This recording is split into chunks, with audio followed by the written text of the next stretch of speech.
Hai semua, pada hari ini kita akan membincangkan satu lagi activity science di dalam unit 3 yang bertajuk mikroorganisme, dan pada kali ini kita akan membincangkan activity yang terdapat di dalam muka surat 16 hingga 19. Mari kita mulakan. Raja dibawa menunjukkan keadaan sekeping roti. Kita perhatikan keadaan roti tersebut. Kita mendapati roti tersebut mempunyai tumpukan hitam. Soalan E. Antara pernyataan berikut yang manakah benar tentang tompok hitam pada roti itu? Yang pertama, tompok hitam itu bertumbuh. Ini benar. Yang kedua, tompok hitam itu merosakkan makanan. Ini juga benar. Tompok hitam itu menghasilkan makanannya sendiri. Ini tidak benar. Soalan B.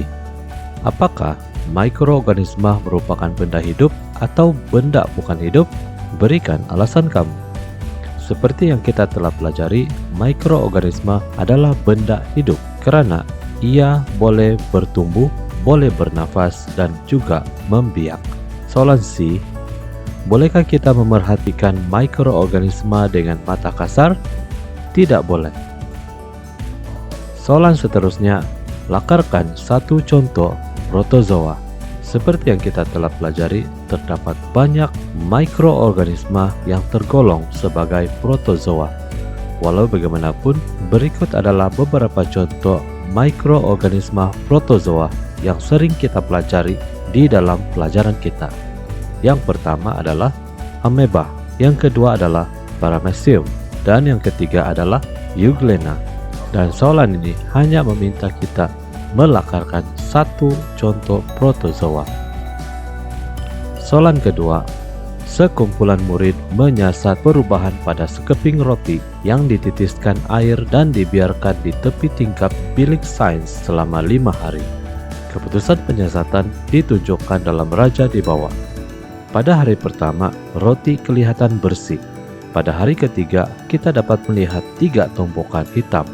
Dan pada hari kelima, kita mendapati lebih banyak tumpuk hitam. Soalan E, apakah tujuan penyiasatan ini? Oleh karena kita melihat pertumbuhan mikroorganisme pada roti tersebut, maka jawabannya adalah untuk menunjukkan pertumbuhan mikroorganisme. Maka jawabannya adalah untuk menunjukkan mikroorganisme bertumbuh. Soalan B, tuliskan satu pemerhatian berdasarkan raja di atas. Pemerhatian merupakan apa yang kita dapat lihat. Dan apa yang kita dapat lihat ialah kulapuk tumbuh di atas roti. Soalan C, nyatakan sebab bagi jawaban kamu di 2B. Kulapuk ini tumbuh di atas roti karena roti tersebut terdedah kepada udara dan mengandungi air. Soalan D, nyatakan corak perubahan bagi bilangan tompok pada roti. Kita dapat perhatikan, pada hari pertama tidak ada tompok hitam. Pada hari ketiga terdapat 3 tompok hitam. Dan pada hari kelima terdapat 5 tompok hitam. Ini menunjukkan perubahan corak pertambahan. Oleh itu jawabannya adalah bertambah. Soalan I, apakah kesimpulan yang boleh dibuat daripada penyiasatan ini? Kesimpulannya adalah mikroorganisme menjalani proses hidup. Soalan yang ketiga, Suraya menggunakan tepung, air suam, yeast, dan gula dalam suatu penyiasatan. Dia mengulik ke semua bahan tersebut sehingga menjadi satu dough yang sebati dan membiarkan dough tersebut pada suhu bilik. Raja di bawah menunjukkan saiz dough tersebut pada awal penyiasatan dan selepas 1 jam. Kita perhatikan di awal penyiasatan dough berbentuk kecil, tetapi selepas 1 jam kita mendapati dough itu telah mengembang. Soalan E, apakah yang menyebabkan perubahan pada saiz dough tersebut? Dough tersebut mengembang karena mikroorganisme bernafas. Soalan B, tuliskan satu pemerhatian bagi penyiasatan ini. Kita mendapati dough tersebut mengembang. Nyatakan sebab ataupun inference bagi jawaban kamu di 3B1.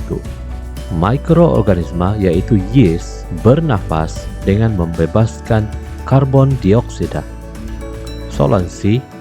Apakah yang akan berlaku sekiranya gula yang digunakan dalam penyiasatan ini digantikan dengan garam? Do itu tidak akan mengembang. Soalan D. Apakah kesimpulan yang dapat dibuat daripada penyiasatan ini? Kesimpulannya adalah mikroorganisma itu bernafas. Soalan E. Berikan satu lagi proses hidup bagi mikroorganisma. Selain daripada bernafas, mikroorganisma bertumbuh ataupun mikroorganisma membiak. Soalan 4. Shima diminta menyiasat kesan yeast terhadap campuran tepung, gula, air, dan yeast. Bahan-bahan tersebut diuli menjadi dough. Kemudiannya, dia membahagikan dough itu kepada dua bahagian. Setiap dough diletakkan di dalam satu mangkuk dan dilabelkan sebagai X dan Y. Setiap mangkuk itu ditutup dengan kain lembab. Dough X dimasukkan ke dalam peti sejuk, manakala dough Y dibiarkan pada suhu bilik. Kedua-dua dough dibiarkan selama 1 jam. Soalan E. Apakah yang mungkin diperhatikan oleh Shima selepas 1 jam? Shima akan mendapati dough X tidak mengembang manakala dough Y telah mengembang.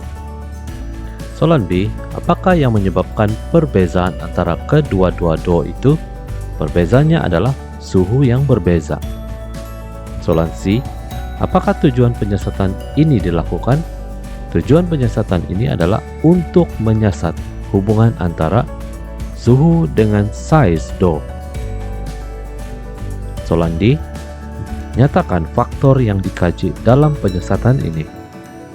Faktor yang dikaji adalah suhu. Soalan E. Dalam penyiasatan ini, apakah pembeli ubah yang dimalarkan?